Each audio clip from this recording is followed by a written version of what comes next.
Tot seguit, donarem pas a en Josep Vives, que és cap del Servei de Biblioteques del Departament de Cultura, i també a Assumpta Carbonell, que és cap de secció del Servei de Biblioteques, que seran qui ens presentaran les pautes d'accessibilitat per a biblioteques públiques i ens explicaran com s'ha elaborat aquest document i què n'inclou. Passem a la presentació del document que s'ha estat treballant a través del grup de treball, el de pautes d'accessibilitat per a biblioteques públiques. I si alguna cosa s'ha de dir d'aquest document és que és fruit realment de la participació de molta gent. De fet, els catalogadors no sé com catalogaran aquesta obra perquè els crèdits em sembla que són 2 o 3 pàgines de tanta gent que hi ha participat. Hi ha 24 professionals que han participat en la redacció a través del grup de treball que tenim. Llavors, almenys volem esmentar els coordinadors dels grups de treball i agrair-los la feina que estan fent, que són la Meritxell Almirall, la Irene Galvez, la Susana Peix, l'Eduard Vilagrossa i la Montse Royan. També la col·laboració i la participació de les institucions amb les quals estem treballant, com la Gerència de la Diputació de Barcelona, el Consorci de Biblioteques de Barcelona i membres de la societat civil com la SIC, la ONCE o DINCAT. I com sempre, agrair la col·laboració de l'Associació de Lectura Fàcil, que a més aprofitem per felicitar-los una altra vegada, ara que aquest any fan 15 anys, no ho veig, estan per aquí, però ara que fan 15 anys, i que han fet l'adaptació del text a les pautes de lectura fàcil. L'Assumpta Carbonell, que és la cap de secció de planificació i d'alguna manera l'ànima que arrossega a tots els temes d'accessibilitat, us presentarà el document més en profunditat. Jo només l'emmarco en els diferents blocs que s'ha treballat. Com sabeu, si fa uns anys es va fer molta insistència en el tema de les barreres físiques i de l'accessibilitat, tot i que no m'ha acabat, sempre queda alguna cosa per resoldre, però en principi és una qüestió que ja molts equipaments ja tenen superat, almenys en els equipaments nous.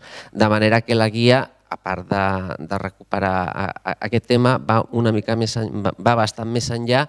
Ja no està parlant tant de barreres físiques, sinó que també parla ja directament de persones i de totes les especificacions o especialitats que hauríem de tenir per realment ser equipaments inclusius. Es parla de discapacitats físiques, discapacitats sensorials, discapacitat intel·lectual o les discapacitats de trastorn de l'espectre autista.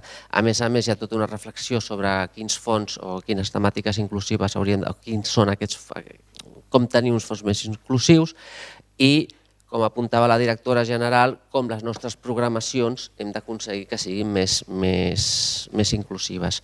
Així que per part meva res més, agrair de nou a les persones que heu fet possible aquestes pautes i ara l'Assumpta Carbonell us presentarà una mica una visió general. Gràcies. Hola, bon dia. Hola, bon dia. Doncs ara us passo una mica a detallar alguns aspectes de les pautes, tot i que en Pep ja ha fet un apunt. Com hem comentat, les pautes s'emmarquen en aquest marc del projecte de biblioteques inclusives que es coordina des del Servei de Biblioteques i que amb l'Eva Matamoros estem més o menys liderant. Hi han intervingut els professionals... No? Hi han intervingut... Sí, gràcies. Més de 20 professionals, tècnics bibliotecaris i especialistes en tot el món de la discapacitat. Com s'ha dit inicialment, bibliotecaris de Gerència de Diputació de Barcelona, de Consorci de Biblioteques de Barcelona i també de les institucions d'INCAT, ACIC i també de la ONCE. Situar-ho als seus inicis se situa l'any 2016 quan i prèviament s'havia elaborat ja el calaix de la discapacitat, unes bibliografies especialitzades que recopilaven fons adaptat per nens i joves i a més recollien també usuaris els protagonistes eren discapacitats, diríem nens, joves, animals, etc. Aquests inicis va ser com un punt de partida i a partir de treballar al fons es va veure la necessitat d'abordar tots els altres temes que més o menys hem apuntat abans, a part de tot aquest tema.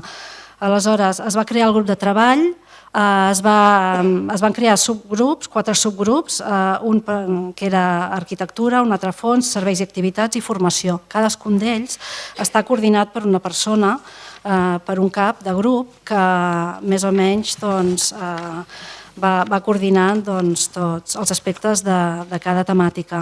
L'objectiu inicial era elaborar unes recomanacions mínimes d'accessibilitat per a totes les biblioteques.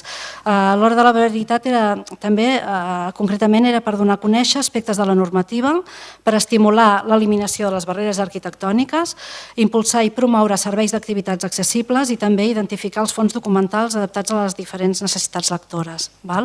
Per tant, en concret, diríem, era abordar molts altres aspectes que d'alguna manera podien passar desapercebuts.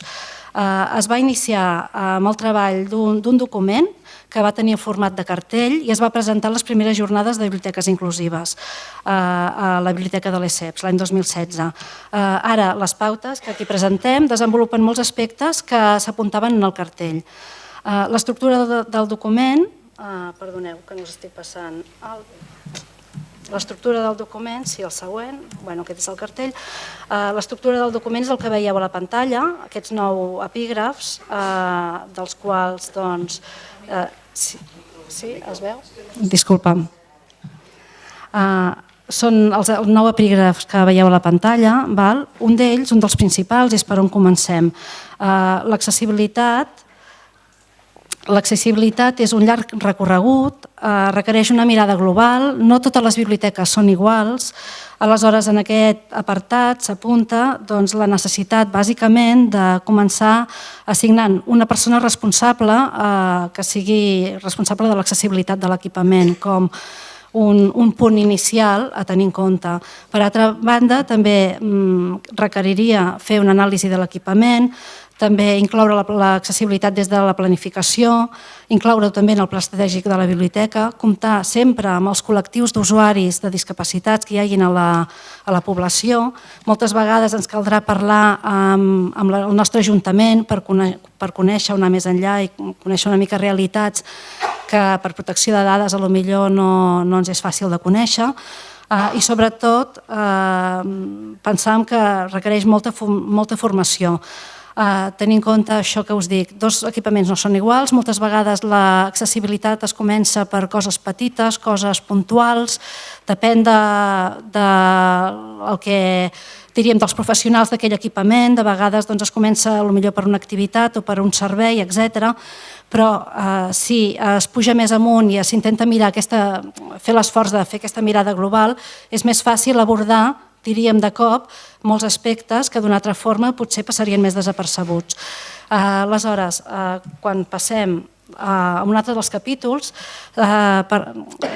és sobre atenció a l'usuari amb discapacitat. Es plantegen, les recomanacions aquestes es plantegen una mica o es proposen en un format de quadres que sigui molt fàcil de consultar i de visualitzar, no? Es parteix de recomanacions generals i es passa a recomanacions específiques per cada col·lectiu, per anar donant aquesta pauta. A continuació passem al capítol de fons. Els apartats són els que també podeu observar, tipologies de documents.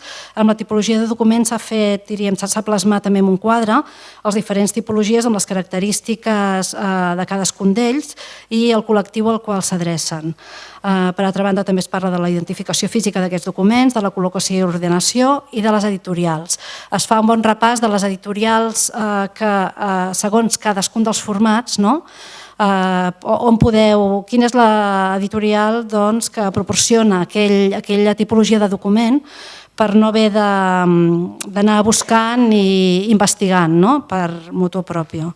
Per altra banda, pel que fa a serveis i activitats, es desgranen d'alguna manera els serveis principals de la biblioteca, en aquest cas començant pel servei de consulta. També s'incorpora un quadre amb els productes de suport recomanat, a més, per la consulta d'aquests documents, segons cada tipologia o cada col·lectiu, el recomanat d'alguna manera. També s'intenten apuntar software determinat o productes perifèrics que són necessaris per la consulta dels documents pels diferents col·lectius. Per altra banda, passem també al servei de préstec o al servei d'informació i la formació d'usuaris. Pel que fa a la formació d'usuaris també s'aconsella d'alguna manera parlar amb els diferents col·lectius i d'alguna manera veure en quin moment es pot fer alguna formació molt específica i molt adequada per ells o bé, en el seu cas, també integrar-los en les formacions generals de la biblioteca.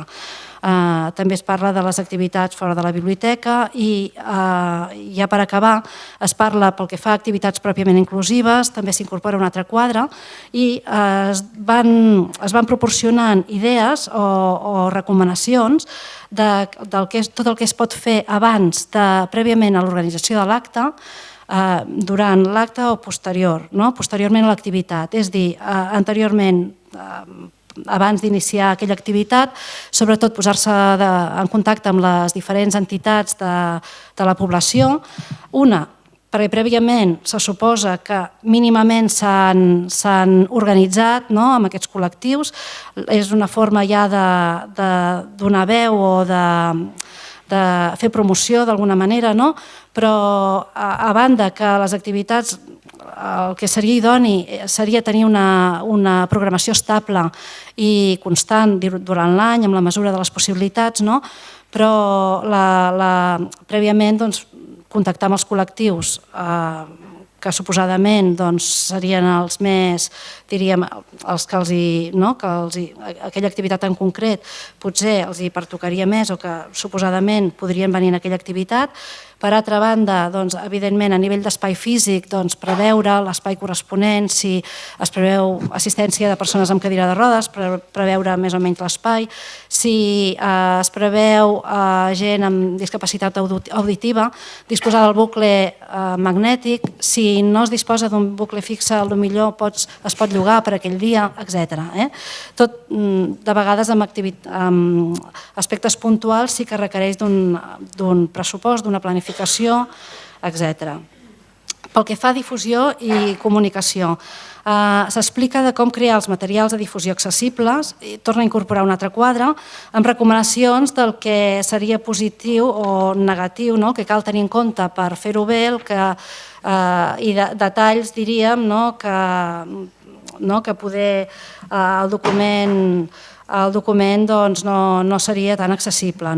Detalls com des de la lletra, el tipus de lletra, la mida de lletra, una mica el tipus de textos, etc. També es parla del canal de difusió, exemples d'accions de difusió del fons, com per exemple la rotulació, la ubicació d'aquest document, dels documents, es poden identificar amb logos. Pel que fa als serveis, per exemple, es pot comunicar amb els regidors de l'Ajuntament, els regidors, amb els educadors socials, etc., els serveis d'informació, si és que n'hi ha, al municipi.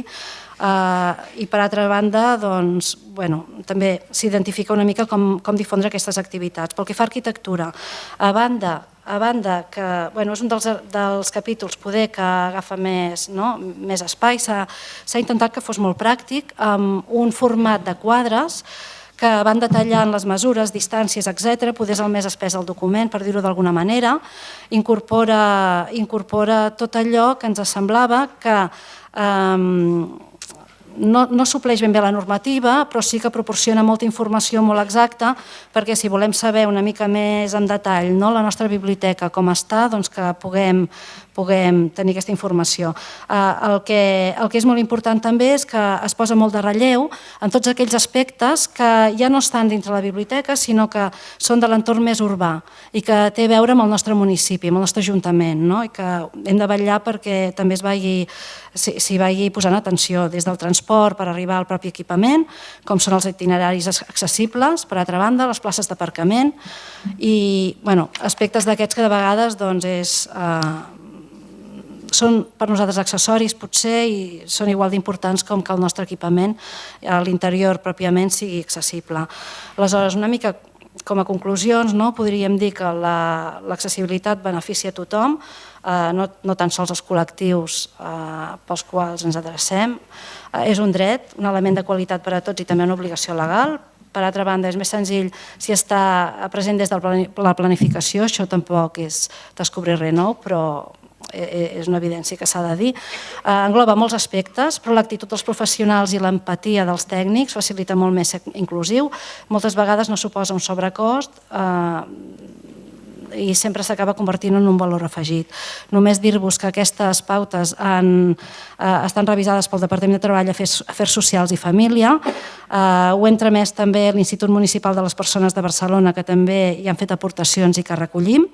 Donar les gràcies de nou a tots els membres que les han fet possibles i que amb el seu treball i esforç avui poden veure la llum. Desitjar que sigui una eina útil per totes les biblioteques públiques del país. Properament es penjaran a la web. A dia d'avui encara estan amb els últims tràmits tècnics, correccions, maquetació, etc. O sigui que en breu esperem que les pugueu consultar tots vosaltres. Gràcies.